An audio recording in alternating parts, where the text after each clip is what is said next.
This video is brought to you by Auckland Photographer's Clothing. In this lesson we talk about the metering modes and why they are very important for your auto photography. In manual mode they are okay important, but not super important because you will do a lot with eyesight as well. So let me explain. We have 3 different meter modes in most cameras. Some cameras might even have more, but those are the most common. And actually you only, I would say, only need one in today's cameras. I don't know why there are any more options, because in most of the cases you don't need more than one option. And that's what I can tell you now. At first, the most important metering mode and what you should always have turned on is the multi-mode. And this is the one with the most things inside visible. And then there are 2 other options next to multi-mode. And you can access it here at the Sony camera pressing FN. With Canon cameras it will be Q, or with Nikon cameras it will be I. Usually the button, just press it and then you see that square with some symbols inside. And that means metering mode. And it also tells it. I now, as mentioned, have the multi-mode on, and you can use it in 99% of times. And it means that it meters all of the image. So what is metering actually? Metering is like the zero game. The camera wants to know what to take care of. More the center of the image, more the overall image, or maybe only one spot. And this is actually what the 3 different metering modes are. You can choose between those 3 options. But most of the times you want, of course, to meter all of the image, because all of the image is visible. It's not like only one part of the image is visible. And that's the thing, most of the time all of the image is visible. So there's not much need anymore to meter on one specific point, because you see what you get before you take the image. With film times, so like 20-30 years ago, that was different, because you had to meter very accurate before you take the image, because you had to develop the image. But now with digital cameras, it's much easier. You see what you get before you take the image, and even if you don't see it, you take the image and then you see what you got, so you can adjust later. So it's not that important anymore. But for the zero game and for auto modes, it's important that you set the right mode, and I would say 99% multi-mode. But let's just see what makes the difference. I have now here, for example, that hotel again, and the hotel is white. We have a sunny day, and now the camera settings, I'm here now in manual mode. I just play the zero game now. I adjust my aperture to 10, F10, and now I play the zero game. And now I come to 1/640th of a second. It says that is a good exposure. And this is the exposure. And I'm standing here at sunlight, at the exact same position where I photographed that white hotel, and I now go here to the ground. Usually you would say, well, it's also in the sun. You stand at the same position, light has not changed. Why should the camera settings change? And I take the photo, and yeah, it's not art, but it's a well-exposed photo.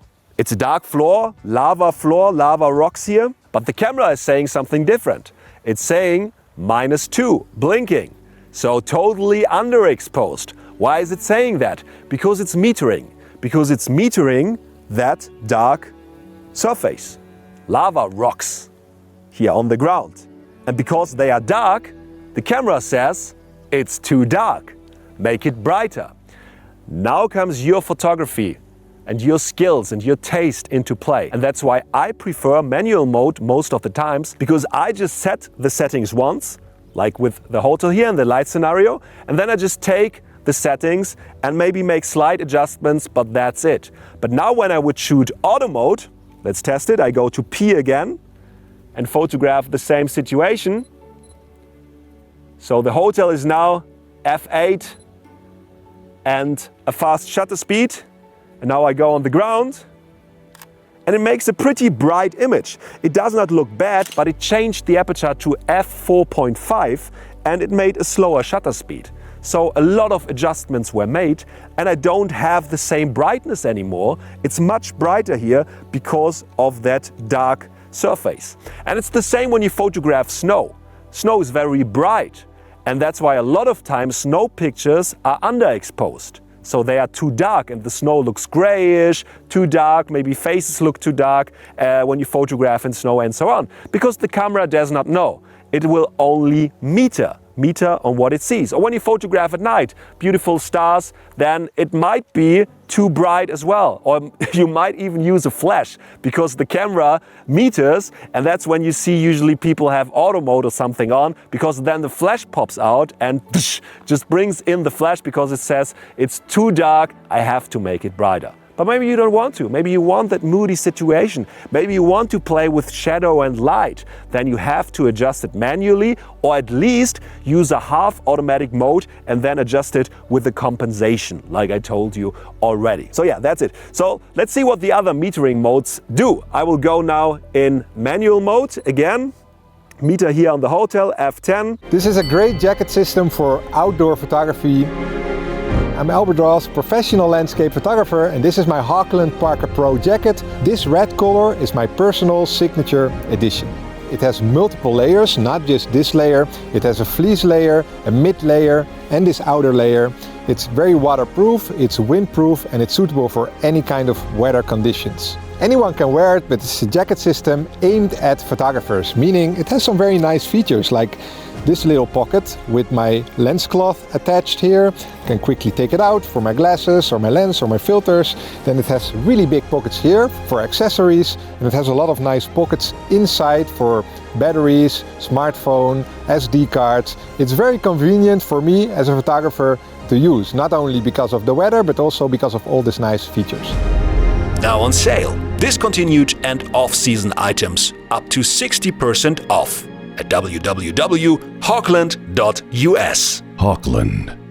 Photographer's clothing. And I have now the multi-mode on. You can use it 99% of times, but now I change it. I change it now to center to see how the settings change. And now it tells me, well, actually, you're a bit too bright. So you can make it even a bit darker because it goes there on the white only, because the hotel now is in center. It's centered on the white, so it tells me go even darker, it's too bright. That's the same like in snow. But when I would do the same here on the ground, it would say, oh man, you're too dark, way too dark, because it's only metering on the black lava rocks. And now I have another option, and it's the spot meter, and spot is only 1 point. With some cameras you can actually use it on your focus spot, which is useful. With most cameras not. With most cameras it's exactly in the middle 1 point, and you can use it to meter just one spot. And it can be helpful maybe in that 1% of photography things you want to do when you want to meter on, let's say, skin.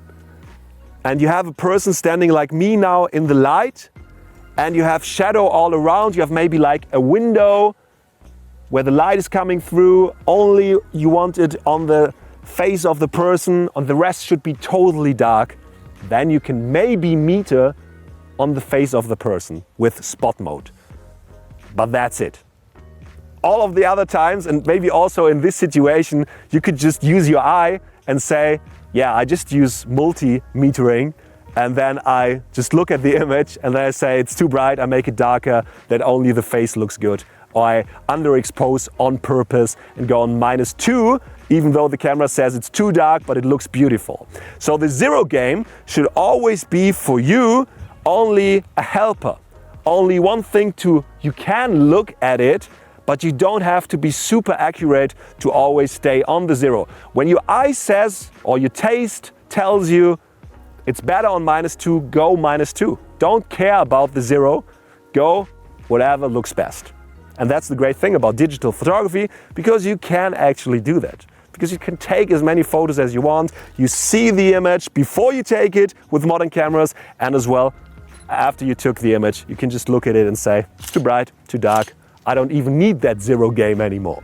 But yeah, zero game is a very good helper, and those metering modes in general are good, but I would say most of the times, 99%, multi-metering is totally fine. And here the hotel is a pretty good example because the middle is completely white, like with snow, but the rest is more dark, you have a blue sky. And when I now have multi on, it will meter on the white hotel, but as well on the blue sky and on the dark lava rocks here in the foreground. And it will give some compensation between all of those things you see in an image. And that's what I, as a photographer, usually want. But when I put it now on center, it will center meter more of the white hotel, not the pure white. There are some windows, there are some green trees and so on. So it's more centered, not maybe the lava rocks, but more centered. That's why it tells me now in the camera, you have to make it a bit darker. It's too bright, plus. It's too bright. And when I now put spot on, and depending where I spot it to, that little circle there in the camera, it will tell me you are way too dark. You have to make it brighter, or you way too bright. You have to make it darker. When I, for example, go here on that dark rocks. And I think this hotel explains it pretty well with that white surface, how to use the metering and how to not use the metering. Well, it's good to know that this white is super white, and then when I want to have it exposed correctly, let's say, I have to make it darker. But for the overall image, I would always, or 99% at least, of times use multi-mode. So my exercise for you is to check out those 3 modes, to use those 3 modes and see how different they will give you the numbers. And it actually makes a big difference when you have auto mode on, because auto mode always meters. So when you have spot mode on by accident, because you once changed it, because in one YouTube video you heard, oh, spot metering is the best, always use spot metering. But then you take a lot of photos in different scenarios and you see, well, every photo is slightly underexposed or maybe even overexposed. It does not look that good. It might be because the wrong metering is on. So use multi most of the times. Make your own experiences with this exercise and try it out and see what metering makes most sense for your photography. All right, that's it for this lesson. You know how to meter now, and I see you in the next lesson. This video from my beginner's course, Simply Learn Photography from 2023, is part of my photography legacy. Over a period of 5 years, I will publish my courses from learnfromben.com for free and with ads here on YouTube. So everyone can benefit from my knowledge regardless of budget. So subscribe now to the channel and spread the word. And do you want all 9 courses from the last 10 years immediately bundled together and without advertisement at a super affordable price? Then go now to learnfromben.com and get the XXL Bundle as an instant download or stream via the website at www.learnfromben.com. More than 22 hours of the finest learning content on photography, filming and image editing in all levels of skill. Links in the description and in the comments below. And also check out the sales section with my signature tripods and D-filters and books. Everything is on sale up to 60% off, as long as stocks last. Thank you for your support. Videos from the courses are published every Friday at 5:30 p.m. German time. My name is Jaworskyj and I wish you all some really good photos.